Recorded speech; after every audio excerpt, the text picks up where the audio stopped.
El primer anuncio en la experiencia de María, una conferencia de Monseñor José Ignacio Munilla.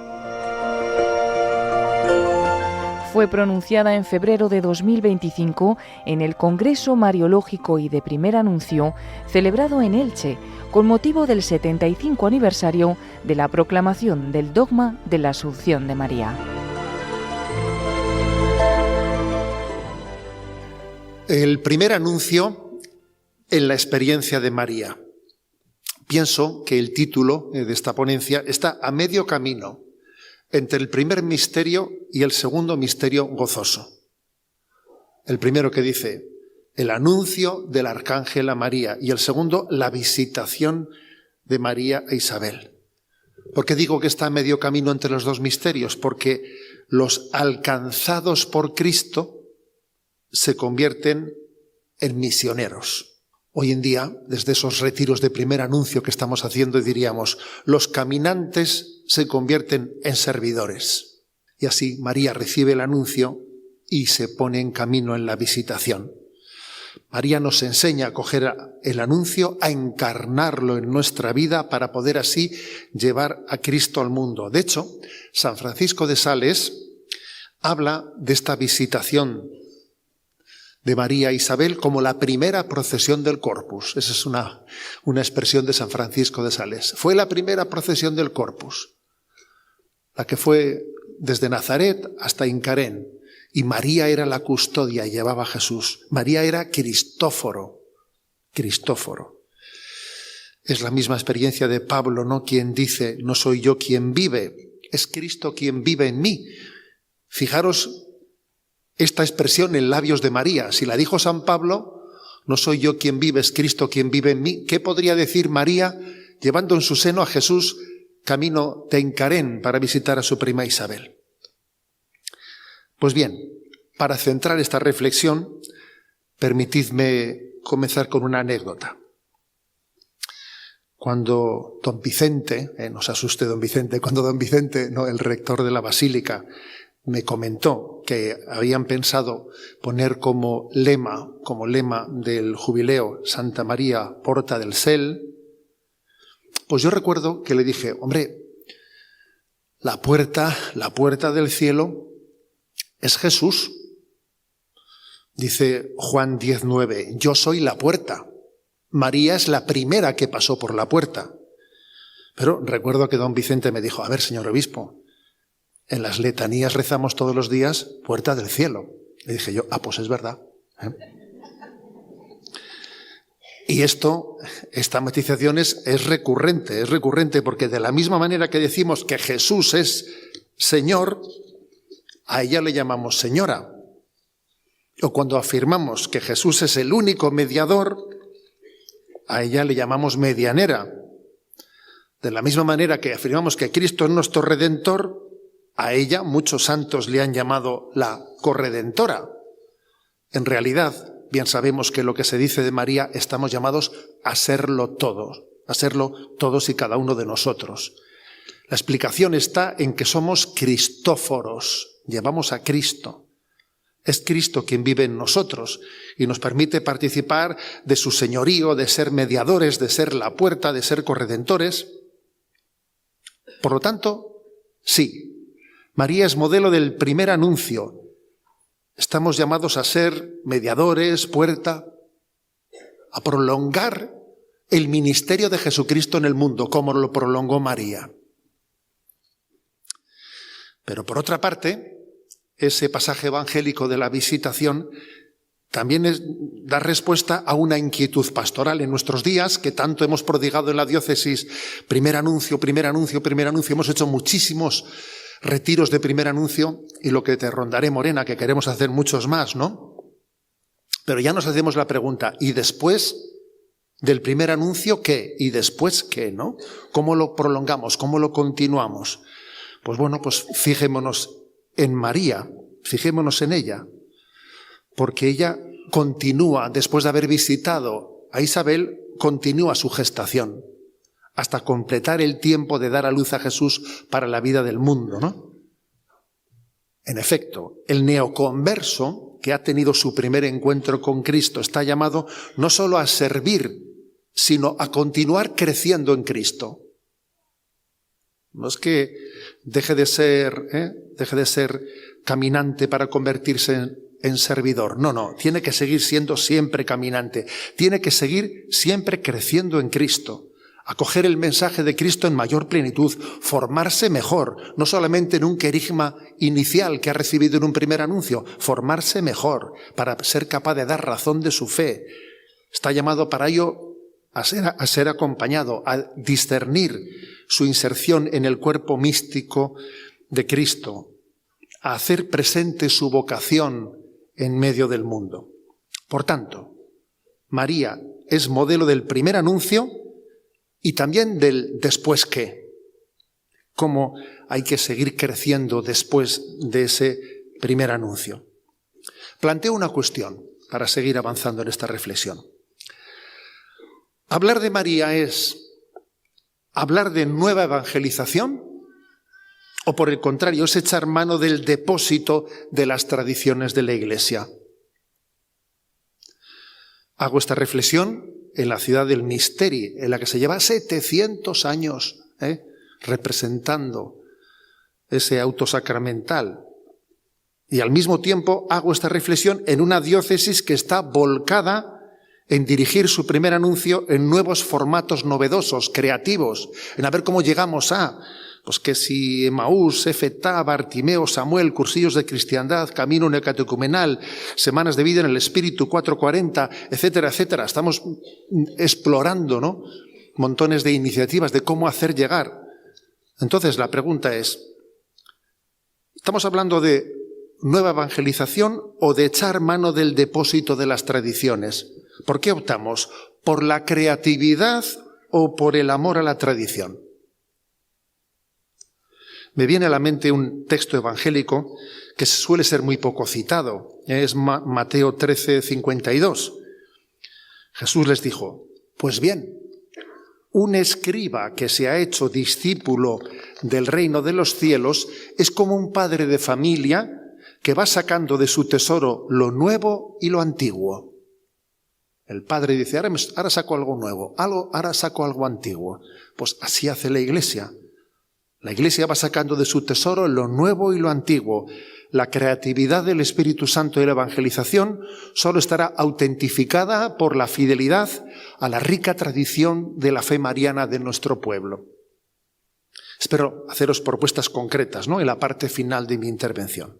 Pues bien, ¿cómo presentar la mariología? Pues yo diría, cuidado con los bandazos. Cuidado con los bandazos, porque hemos pasado de la mariología de los privilegios marianos,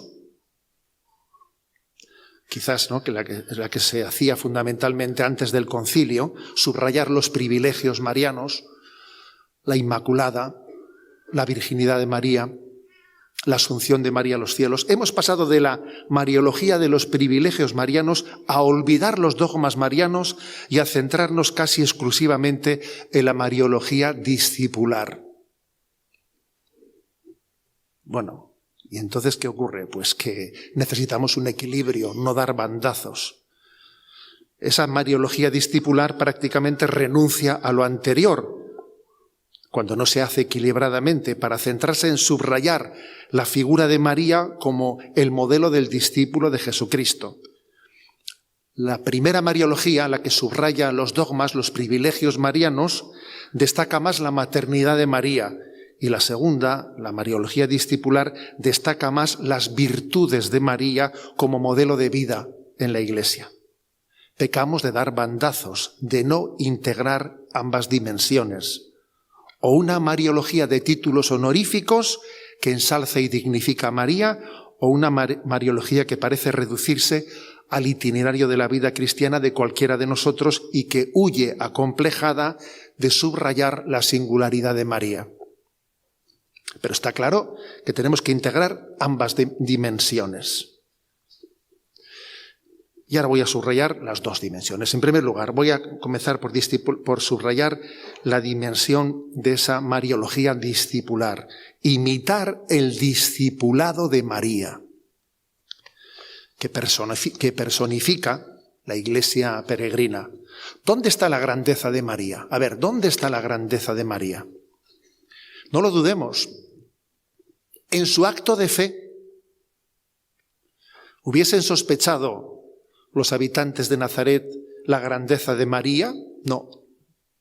Se quedarían perplejos, ¿no? Igual que se quedaron perplejos de Jesús. Pero no es este de nuestro pueblo, no ha crecido entre nosotros. ¿De dónde le viene ahora pues esta sabiduría? Si se quedaron perplejos de Jesús, se quedarían perplejos de ella, ¿no? No hubiesen sospechado su grandeza.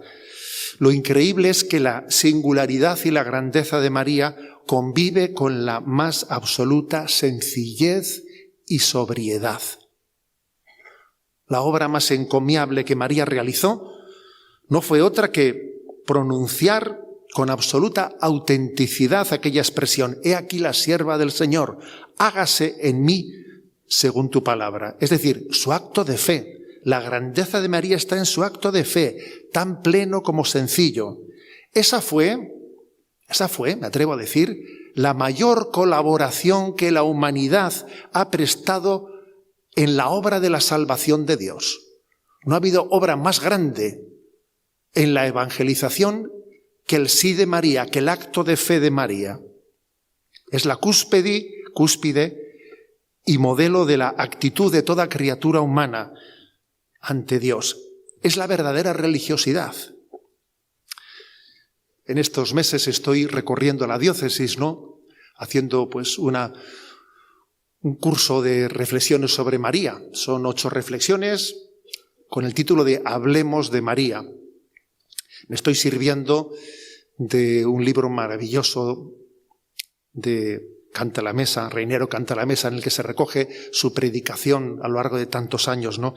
Que ha sido maravillosa. Y la verdad es que, claro, uno ve hasta qué punto, ¿no? Pues lo que cabe subrayar de María es que María es una carta que Dios ha escrito al mundo. María es una carta que Dios ha escrito al mundo y tenemos que leerla atentamente. Porque el fiat, el hágase de María, es pleno y sin condiciones, y tenemos que aprender no solo a admirarlo, sino a hacerlo nuestro. El sí de María representa a toda la humanidad que acoge la voluntad de Dios. El sí de María es el amén de toda la creación a Dios. Es un sí reparador de la negativa de Eva. María pronuncia un hágase donde Eva había dicho un hágame. Pasar del hágame en nuestra vida, las cosas según mi voluntad, según mis planes, no, hágame, al hágase, que sea lo que Dios quiera, confío en Dios. Ese es un giro clave en la vida espiritual. Por eso decimos que María es madre de todos los creyentes. Ahora, subrayamos, la grandeza de María está en su acto de fe. Y su camino no fue un camino de rosas. Por eso la mariología discipular aporta mucho cuando subraya que María tuvo una fe probada, y es también para nosotros un modelo, porque somos probados en el camino de la fe. El anciano Simeón le profetizó: y a ti una espada te traspasará el alma, y vaya que se aconteció. Y además, si Jesús fue tentado, tal y como en los evangelios aparece, no es de extrañar que María también pudiese serlo. Entonces el evangelio no lo narra, pero podemos pensarlo perfectamente. Si Jesús fue tentado en el desierto, ¿no lo sería María? De hecho, el Apocalipsis dice, ¿no? El dragón persiguió a la mujer que había dado a luz. Apocalipsis 12, 4, 13. Al igual que Jesús, María ha sido probada en todo igual que nosotros, menos en el pecado. Hebreos 4:15. Sí, María para nosotros es modelo en su acto de fe, en permanecer fiel en el momento de la prueba, y es hermoso pensar cómo María y José se ayudarían para afrontar juntos las pruebas de la fe. Por ejemplo, en la huida a Egipto. La importancia de saber alentarnos unos a otros, ¿no? En medio de las pruebas. Por tanto, esa es la mariología discipular. Pero vayamos también a la mariología que subraya los grandes dogmas, ¿no? Esos que han sido a veces, ¿no?, expresados con la palabra los privilegios marianos, que quizás la palabra privilegios marianos pues es antipática en nuestra cultura y deforma todo lo que ellos representan, ¿no? Porque en el fondo son la glorificación de María. María es glorificada. María es el claro ejemplo de la verdad que encierra la Escritura. Si participamos de sus sufrimientos, participaremos también de su gloria. Romanos 8, 17. En los funerales, ¿cuántas veces hemos cantado? Acuérdate de Jesucristo. Si con Él morimos, viviremos con Él. Si con Él sufrimos, reinaremos con Él. María participa de la gloria de su Hijo, porque también ha participado de su cruz. Es la primicia de la Iglesia glorificada, la piedra más preciosa de la Jerusalén celestial. Apocalipsis 21, 9 dice: ven, te voy a enseñar a la novia, a la esposa del Cordero. ¿A quién se refiere? Se refiere a María, imagen de la Iglesia. Dios quiere mostrarte la belleza, reavivar nuestra esperanza. ¿Todavía sigue existiendo esperanza en medio de la corrupción de este mundo? Sí, esa esperanza es María. Reinero Cantalamessa hace una comparación atrevida. Él dice que en el inicio del libro de Job, que posiblemente el libro de Job es posible que sea, entre todos los libros bíblicos, el primero en escribirse. Se duda si pudo ser el Pentateuco o el propio libro de Job el primero de toda la Biblia. Bueno, pues en el inicio del libro de Job se establece una especie de diálogo entre Dios Yahvé y el Satán. Y Yahvé le dice al Satán: ¿no te has fijado en mi siervo Job? No hay nadie como él. Es decir, Dios está como orgulloso de ese siervo Job, de ese siervo fiel, ¿no? Bueno, pues imaginémonos, ¿no?, que sea la comparación un tanto atrevida, dice Reinero Cantalamessa, imaginémonos que esa palabra se dice de María: ¿te has fijado en María? No hay nadie como ella. Dios se gloría en María. Se siente gozoso de ella, porque en el fondo ve plenamente realizado el plan que él ha querido traer al mundo, ¿no? De hecho, en ella se cumple esa profecía: desde ahora me llamarán bienaventurada todas las generaciones. Por lo tanto, eso que llamamos privilegios marianos, en el fondo no tenemos que avergonzarnos de ello, porque no son sino la muestra de la glorificación que Dios ha hecho en María. En la Virgen María se cumplen lo que en el libro de Isaías está recogido, Isaías 66, 10, 12. Imaginaros estas palabras que voy a pronunciar, referidas a María. Cambiemos Jerusalén por María. Y escuchamos este texto de Isaías como referido a ella. Festejad a María. El texto dice: festejad a Jerusalén. Festejad a María, gozad con ella, todos los que la amáis. Alegraos de su alegría, los que por ella llevasteis luto. Mamaréis a sus pechos y os saciaréis de sus consuelos y apuraréis las delicias abundantes de su seno. Porque así dice el Señor: yo haré derivar hacia ella como un río la paz, como un torrente en crecida las riquezas de las naciones. Llevarán en brazos a sus criaturas y sobre sus rodillas las acariciarán.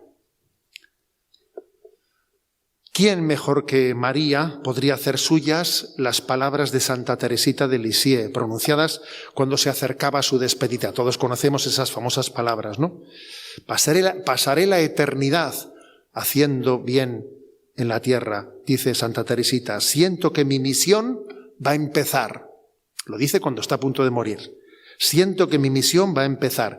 Mi misión de hacer amar al Señor como yo le amo y de mostrar a las almas mi pequeño camino. Si Dios misericordioso escucha mis deseos, mi paraíso se realizará en la tierra hasta el fin del mundo.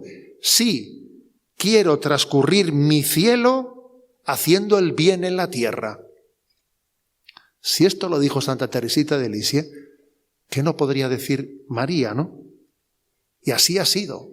El bien que María ha hecho una vez glorificada ha sido infinitamente mayor que el que pudo hacer aquí.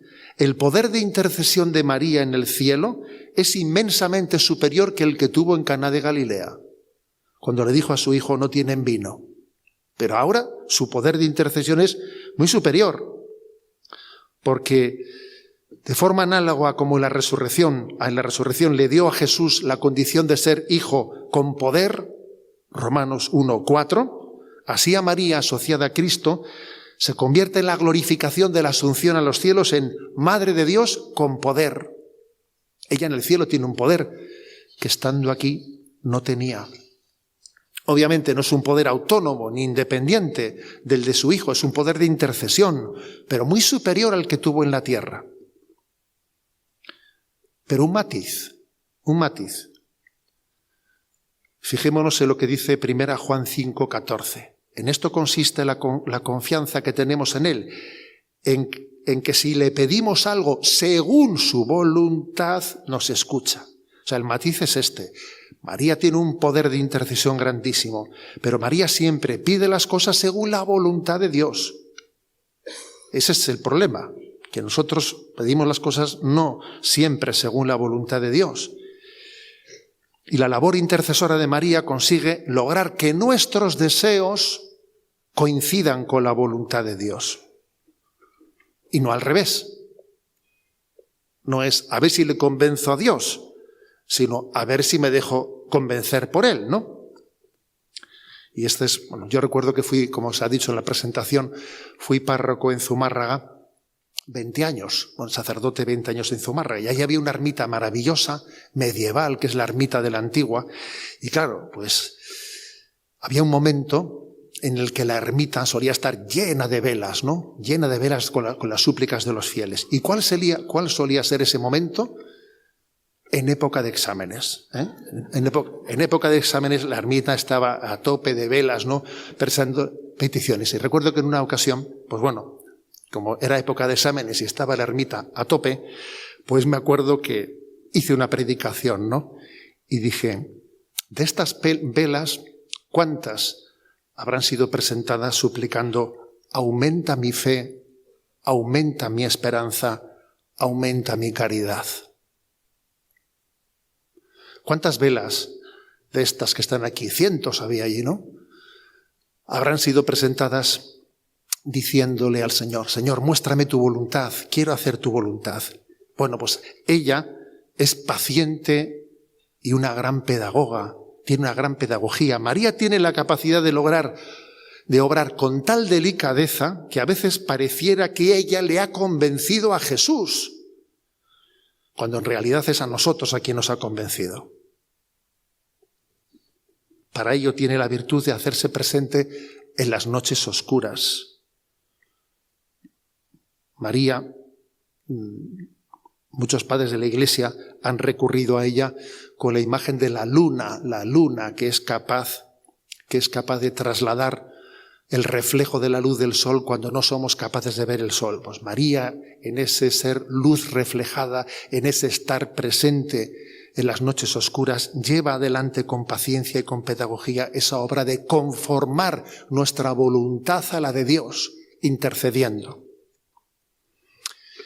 Queridos hermanos, este es un resumen, que de una manera así breve, abreviada, he querido hacer sobre esa integración para no dar bandazos entre las dos mariologías, entre la mariología discipular y la mariología que subraya la gloria de María.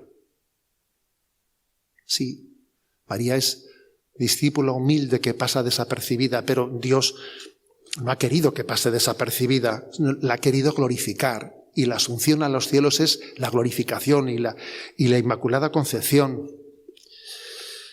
Propuestas concretas para llevar adelante ese primer anuncio en la experiencia de María. Formulo unas cuantas y luego me voy a centrar en una en concreto. Estamos en la diócesis prodigándonos en todo tipo de experiencias de primer anuncio. Dios nos está bendiciendo. Creo que es importante hacer presente a María también en el primer anuncio querigmático. Tiene que estar presente. desde el primer anuncio. Obviamente, el anuncio querigmático es el anuncio de Jesús como nuestro Salvador. Jesús es el Señor. Dios nos ama. Cristo es la muestra del amor que Dios nos tiene. Pero María tiene que estar presente en ese primer anuncio, precisamente para ayudarnos a acogerlo. Segundo, estamos llamados a cuidar de los espacios Nazaret, convertir los santuarios marianos en un tabor. Yo les decía a los niños, pasaron unos 2.000 niños en los días previos a este congreso, ¿no? por la Basílica de Santa María, y yo les decía al hablar con ellos en la Basílica, qué bien se está aquí, en la casa de María, la experiencia de Tabor, de sentirnos a gusto en casa con María, ¿no? Y voy a decir más, no solo Tabor, creo que los santuarios marianos, como esta basílica que tenemos aquí en Elche, están llamados a hacer también de enlace con la posada del buen samaritano. Qué importante es que tengamos voluntarios que ejerzan la acogida a quienes se acercan a los santuarios marianos, para que se sientan a gusto, se sientan en casa, tengan una experiencia de Tabor, de gloria, pero también para que hablando con ellos puedan ser conducidos a esa posada de la parábola del buen samaritano, porque existen muchas heridas que necesitan después una continuidad en su acompañamiento. ¿Y a dónde le conduciremos? Tenemos que derivar hacia acompañamientos. Nuestro pueblo fiel acude a los santuarios marianos buscando alivio, buscando consolación. Pero esa consolación no puede ser atendida solamente en ese momento puntual, sino que con una buena acogida tenemos que derivarla hacia esas posadas, esos acompañamientos de sanación de nuestras heridas. En tercer lugar, la tercera propuesta, tenemos que hacer presente a María en el dolor. Y creo que tenemos en la diócesis una experiencia maravillosa que es la hospitalidad de Lourdes. La verdad es que creo que la tradición que tiene nuestra diócesis en torno a la hospitalidad de Lourdes es maravillosa. Es llevarnos al santuario de Lourdes, a ese santuario en el que María se hace presente en el sufrimiento, en la cruz del hombre, convirtiendo ese momento también en glorioso, sin esperar a que pase la cruz para empezar a ver ya la gloria. Porque nosotros solemos decir, ¿no? A ver cuándo pasa esta cruz y empezamos ya a ver la luz, ¿no? Y María quiere enseñarnos a que sin esperar a que pase la cruz, comenzar a percibir ya la gloria en ella, como lo hacen, ¿no? En la experiencia de la hospitalidad de Lourdes. Y me quiero centrar especialmente en la cuarta propuesta. Creo que estamos llamados a hacer un primer anuncio y una acogida en las relaciones ecuménicas en esta diócesis nuestra de Orihuela-Alicante, porque somos la diócesis de España y de largo que tiene entre nosotros más presencia de hermanos separados de otras confesiones cristianas. La provincia de Alicante tiene una residencia de 436.000 personas extranjeras. El 60% de ellas son europeas, entre ellos el primer país es Inglaterra, el 19% de América, el 16% de África y de Asia. Yo, haciendo un cálculo que creo que no es para nada atrevido, fácilmente podemos decir que entre nosotros viven empadronados más de 200.000 cristianos de otras confesiones que no son la católica. Ortodoxos, anglicanos, protestantes, y creo que estamos llamados también a hacer un primer anuncio y a tener un diálogo ecuménico con ellos, pero también, fijaros, desde nuestra singularidad de diócesis mariana. María nos quiere ayudar a ello. Estamos unidos con nuestros hermanos de confesión cristiana. En primer lugar, estamos unidos en nuestra fe en la maternidad divina de María. Fue el concilio de Éfeso en el año 431 y entonces todavía no se había producido la división, ni con la Iglesia ortodoxa, ni por supuesto no con las iglesias reformadas. En el año 431 el Concilio de Éfeso proclama a Santa María Madre de Dios, el dogma de los dogmas, del cual penden el dogma de la Inmaculada y de la Asunción. Por eso, subrayar con otras confesiones cristianas nuestra unión en la maternidad divina de María. También en la virginidad perpetua de María, porque fue el Concilio de Letrán en el año 649 el que de una manera definitiva proclama la virginidad perpetua de María antes del parto, en el parto y después del parto, en respuesta a diversas controversias de la época. Nuestra unión también con los cristianos de otras confesiones en la virginidad perpetua de María. Somos la diócesis del Misteri. Creo que estamos también llamados a compartir con los ortodoxos nuestra fe en la asunción de María a los cielos, en cuerpo y alma, con los hermanos ortodoxos. La Iglesia ortodoxa cree en la asunción de la Virgen María, pero utiliza el término de la dormición de la Theotokos para describir este acontecimiento. Creen que la Virgen María murió de manera natural, dormición, como cualquier ser humano, y su alma fue llevada inmediatamente al cielo, y después de 3 días su cuerpo fue resucitado y también llevado al cielo. Es el misterio. Es la fe también de la Iglesia ortodoxa. Estamos también incluso llamados a mostrar la coherencia de la fe en la Asunción a nuestros hermanos separados de tradición anglicana y protestante. No olvidemos una cosa, que Lutero era agustino. Lutero ingresó en la orden agustina 12 años antes de que clavase las 95 tesis en las puertas del castillo de Wittenberg. Él era agustino. Y no olvidemos que San Agustín, en el siglo V, escribió el Tratado sobre la Asunción de Santa María. Es un detalle, que muchas personas no conocen. San Agustín escribió el Tratado de la Asunción de la Virgen María, y en el capítulo 8 de ese tratado dice cosas maravillosas, ¿no? Dice cosas maravillosas para entender por qué él está convencido de la Asunción de María a los cielos en cuerpo y alma. Y creo que San Agustín es un punto de inicio en ese diálogo con nuestros hermanos anglicanos y protestantes maravilloso. Nuestra diócesis creo que está llamada a llevar adelante este diálogo ecuménico mostrando la figura de María, mostrándola con una belleza singular. Dice San Agustín, estará unida a su Hijo Jesús, con su humanidad. O sea, María, si no hubiese sido asunta al cielo en cuerpo y alma, dice San Agustín, entonces estaría ella unida a su Hijo Jesús, con la humanidad de Jesús resucitada y ascendiendo al cielo, pero sin que ella tuviese su humanidad resucitada. Y entonces, ¿cómo ella no va a tener presente allí su cuerpo glorificado? Ella que engendró el cuerpo de su Hijo que está glorificado. El encuentro entre madre e hijo, el encuentro pleno, requería la asunción de María a los cielos en cuerpo y alma. Por eso dice San Agustín, creo verdaderamente que también posee el cuerpo, gracias al cual engendró la humanidad resucitada de Jesús, si no, no sería posible ese encuentro pleno entre madre e hijo. Y voy a dar un paso más, y con él voy a concluir.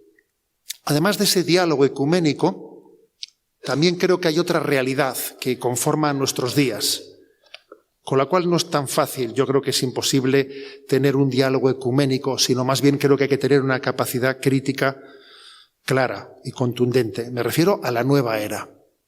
A la nueva era. Creo verdaderamente que María, la fe mariana, es un antídoto frente a la nueva era. Os voy a contar una experiencia. Recuerdo que siendo obispo de San Sebastián, invitamos a dar el testimonio a una mujer, Asunción Ruiz, que había en su vida había entrado la pobre en todos los charcos de la nueva era, habidos y por haber, ¿no? Y se había introducido de manera muy notoria en muchos grados de la nueva era. Y ella pues por la misericordia de Dios, Dios fue entrando en su vida, fue teniendo a través de María, fue teniendo la experiencia de Dios. Y entonces ella, aunque seguía dentro de la nueva era, ¿no? Pues participando en muchos ritos iniciáticos de la nueva era, sin embargo ella comenzó a tener la devoción a María. Y en un momento determinado comenzó a rezar el rosario. Entonces, dentro de su grupo, su secta, o como queramos llamarlo, le llamaron la atención y tuvieron con ella nos lo narraba, ¿no? Tuvieron con ella un pequeño discernimiento público. A ver, ¿le podemos permitir a Asunción rezar el rosario formando parte de nuestra secta, de la nueva era? Y entonces analizaron el Ave María y llegaron a la conclusión de que le permitían rezar el Ave María, pero con una condición. Le pedían que quitase una cosa del Ave María cuando la rezaba. Le decían, no puedes decir ruega por nosotros pecadores. Pecadores no. Esa frase quítala.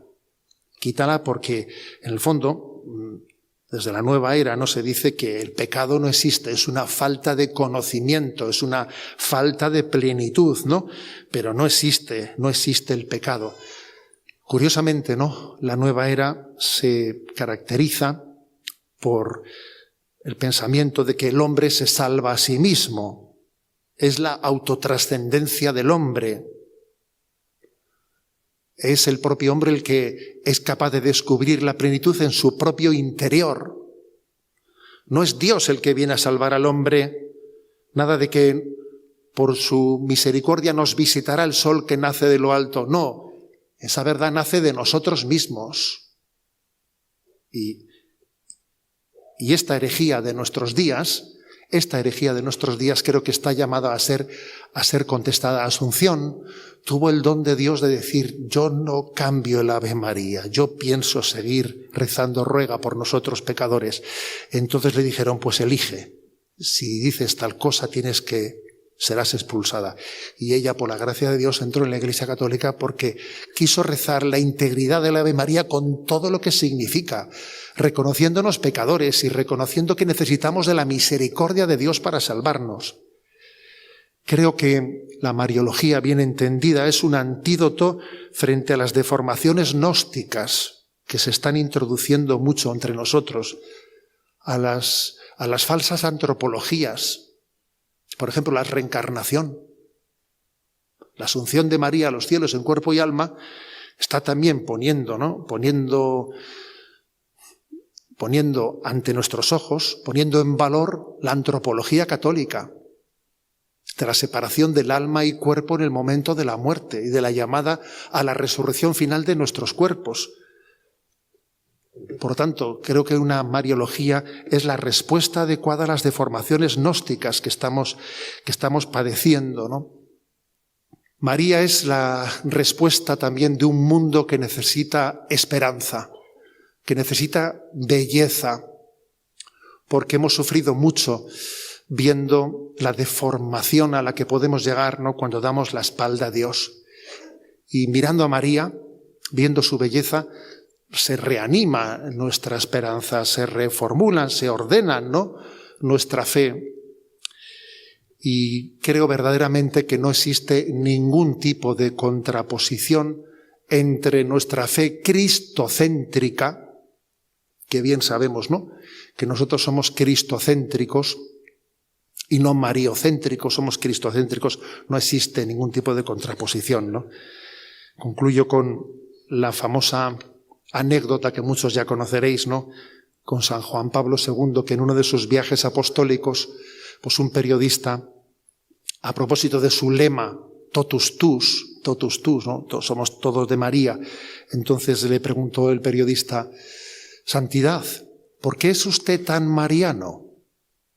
Y él respondió, por motivos cristocéntricos. Esa fue la respuesta de San Juan Pablo II. La verdad es que no se puede decir más con menos, ¿no? Por motivos cristocéntricos somos marianos. Pues sí, porque el Señor ha querido asociarle a María de esa manera a su primer anuncio. Ha querido asociarle a María y darle ese poder y esa gloria que actualmente tiene. Nos ha mostrado el camino de la humildad y después ha querido revestirla de gloria. y darle un papel tan ponderante y tan predominante pues en este momento de la vida de la Iglesia, ¿no? ¿Qué sería de la Iglesia católica sin la acción de María? ¿Qué sería de nosotros sin la acción de María? Por eso, queridos todos, os invito a que concluyamos con el rezo del Ave María esta reflexión. Dios te salve María, llena eres de gracia, el Señor es contigo, bendita tú eres entre todas las mujeres y bendita.